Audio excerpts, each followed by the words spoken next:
So I did indicate there are things that resist prayer, and there are ways prayers are inhibited. And I think aside from teaching the book of Esther, I've been also highlighting better ways we can pray, more effective ways we can pray.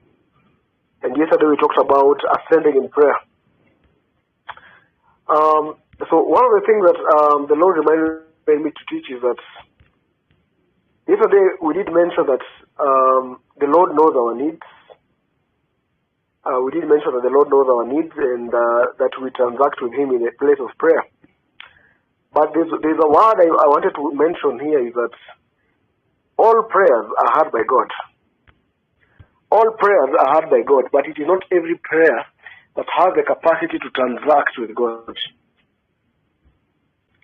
All prayers are heard by God, but it is not every prayer that has the capacity to transact with God. And one of the ways we learn that not all prayers transact with God is because we learn that when Daniel first prayed, his prayer was answered. From the first day he started praying. But that prayer, from the first day he started praying, could not transact. It was answered, yes, but it could not get back to him. With the first prayer that Daniel prayed, it cost God to give him an answer, but it could not deliver the answer to him. So it was a prayer that reached God, it was a prayer that was answered, but it was not a prayer that could transact. And you learn that there are many prayers that are answered, but they don't manifest in your life in form of, manifesting in the physical realm as a form of a manifested answer. You will realize that God is very generous, and every time you pray, there are always three types of answers. It can either be a yes, it can be a no, it can be a wait. So God is always answering prayers, but there are prayers, in terms of receiving, is where Christians fail. So many Christians have learned how to deliver prayers to God and to deliver their requests to God. But very few have learned how to get to the place of receiving. And I don't know how many of us have gotten to that place where we can receive. I don't know how many of us have opened our hearts to the place of receiving. Now, one of the areas where you receive from God consistently is if you are able to pray a prayer of persistence. Many people don't understand how to pray persistently. They pray for 3 days or even 1 week or 2 weeks. They stop. If you don't understand the realm of praying persistently like Daniel, then your prayers will not be transacting. If you don't know how to pray persistently or without ceasing, as the Bible says, then you'll be praying prayers that cannot transact. Because a prayer that can transact before God is a prayer where you stand in your place of priesthood from the first day that you asked for that item to the last day that you will receive. Now, sometimes, brothers and sisters, prayer is like ordering something on Amazon. And this thing that is coming through Amazon, and maybe you ordered it in the United States, it takes shipping.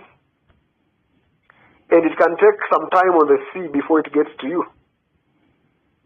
That is the nature of some answered prayers. It is not every answered prayer that you will immediately manifest in your life. Some answers, they take longer. Some answers, especially depending on the caliber of what you asked for, it can take time. So it is like ordering something via delivery service.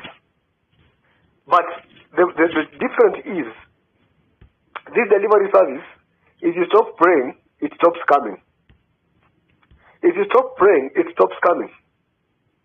So the angel told Daniel that from the first day that you made this petition towards God, He heard you and he showed you favor and He gave you an answer. But I was inhibited, or I was stopped, I was arrested by the prince of Persia, and because you did not stop praying, Michael the archangel was sent down by God to reinforce me, And now I've been released to tell you what is going to happen to your people. So if you have not mastered the art of prolonged, persistent prayer, where you can even hit on one item, hitting on one item until you get it, then you have not learned the art of a prayer that transacts. You must remember that persistence in the spirit realm, or endurance, it is a principle of the spirit realm. This is not only in the kingdom of light, but also in the kingdom of darkness. In the kingdom of darkness, if they want to throw you down, they can persist on one weakness or one sin. They can persist on you something like offense for a very, very long time. They can persist on something like anger for a very long time. They will fast. They will throw arrows. They will come together. You know, the witches will come together and they will unite. And they will try to break you in that area of offense or lust. And by the way, some of the temptations that you experience as a Christian, maybe since you got born again, once in every 3 months you feel lust. Or once in every 4 months you feel anger. Or maybe once a month you feel like, or you lie, or something of the sort. You should understand that these are the things that the devil persistently keeps trying to throw at you. Because one of the things that the kingdom of darkness has is persistence. They persistently tempt you. They persistently provoke you. They persistently discourage you. And therefore, as a believer, if you want to be a believer who transacts in the area of receiving, you must also be persistently praying, be persistently worshiping, be persistently thanking the Lord. Never stop. Alright? And you can be sure that sometimes spiritual battles are just a battle of priesthood. It's a matter of who can press on that matter longer than the other. So a prayer that transacts with God, it's a prayer that can follow the due process and complete the entire delivery process for that prayer. Because when you pray, God hears you. And when you pray, as you see, there are different stages of even receiving. Because as you are praying, there's a stage where God has heard you.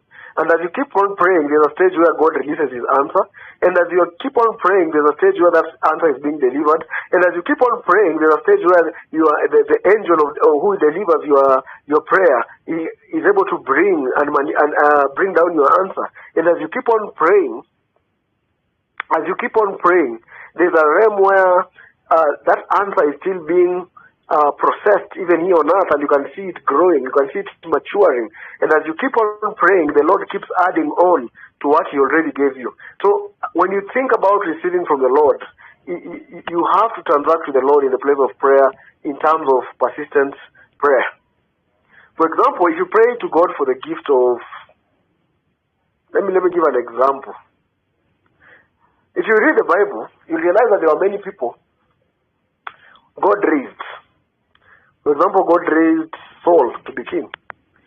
And you must understand that even Samuel himself, who anointed Saul, he loved Saul. He had high hopes on Saul. He wanted Saul to succeed in whatever he did. But though it got to a point, Saul forgot that it is by the grace of God that he got that kingship. And he started to try and take matters into his own hands. So you must realize that the fact that God gave you something, for example, whatever you receive by prayer has to be sustained by prayer. If you received marriage through prayer, you must sustain it through prayer. If you received a child through prayer, you must sustain that child through prayer. If you received a business through prayer, you must sustain that business through prayer. And so, your answers that you receive in the place of prayer, they only mature and come to full realization even only at the place persistence. Now, let me go all the way to Esther chapter 3.